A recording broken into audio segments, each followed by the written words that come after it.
With your Sino News Update, I'm Jason Rushworth. Donald Trump says he and his Chinese counterpart both thinks there's a solution to the North Korea issue.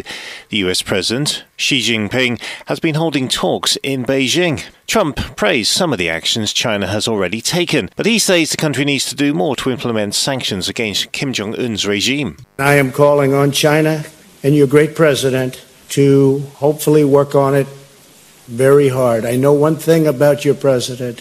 If he works on it hard, it will happen. There's no doubt about it. Trump is currently in the Asia-Pacific Conference. China took a major step towards the long-awaited opening of its financial system, saying it will remove foreign ownership limits on banks while allowing overseas firms to take majority stakes in local security ventures and fund managers and insurers. The new rules unveiled at the government briefing will give global financial companies unprecedented access to the world's second-largest economy. It's excited City investors JP Morgan, who are keen to get involved. Their spokesman Riley Collins, on hearing the news earlier, had this to say. I welcome the news.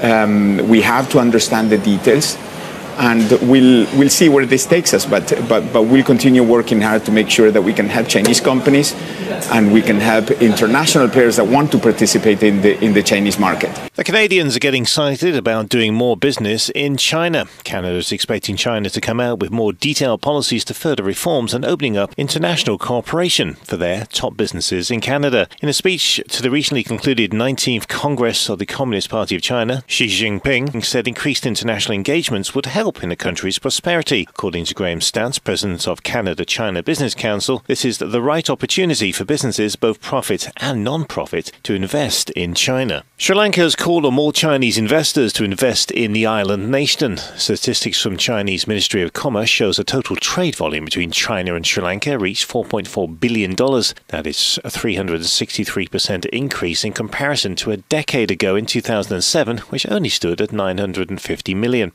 Currently, China is building a new port in Batota for trade and commerce in the region, where the port will form part of China's maritime Silk Road. Josh Kigrun is from the Institute of Policy Studies in Sri Lanka, and she's excited about the port. Sri Lanka's geographic location makes it quite critical for China. So there, I think, were intentions to take that relationship further in terms of building on a free trade agreement and potentially developing also into a broader strategic partnership.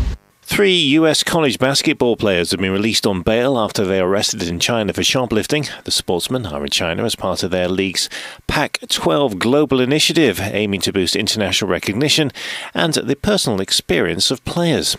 Our reporter Jamie Ukas picks up the story. LiAngelo Ball, Cody Riley, and Jalen Hill, all freshmen, were arrested, allegedly for stealing sunglasses. While the rest of the team was at Disney Shanghai, the 3 players posted bail and are holed up in their luxury Hangzhou hotel. LiAngelo Ball's father, LeVar. You'll be fine. You'll be fine. Everybody making it a big deal. It ain't that big a deal. With the Ball family, everything's a big deal. They have their own reality show. LiAngelo's older brother, Lonzo, now plays for the LA Lakers. I know they're all over there in China, taking care of it, so I'll talk to them when they get back. UCLA's game against Georgia Tech is Saturday. The assumption is China will want these players out of the country before then. China is gearing up for Singles Day, the world's biggest shopping event, as $20 billion, or about £15 billion, is forecast to be splurged in just 24 hours as campaigns across the world try to cash in on the spending spree. Singles Day started as an obscure anti-Valentine's celebration for us single people in China back in the 1990s, but it's spawned into the world's biggest online shopping day after Jack Ma, the billionaire owner of shopping giant Alibaba, spotted an opportunity. In China, 11 is known as Bear Sticks Holiday because of how it looks numerically, 11-11, and has become a way for people to celebrate their singledom. It's estimated that by 2020 there will be 35 million more men under the age of 30 in China than women with spending power to spend on Singles Day. And January may be some time off, but the Chinese are already planning ahead. In 2010, whilst the rest of the Northern Hemisphere shivered indoors, China launched the Big Freeze. It's a now famous ice and snow festival, providing a welcome distraction to the bitterly cold winter.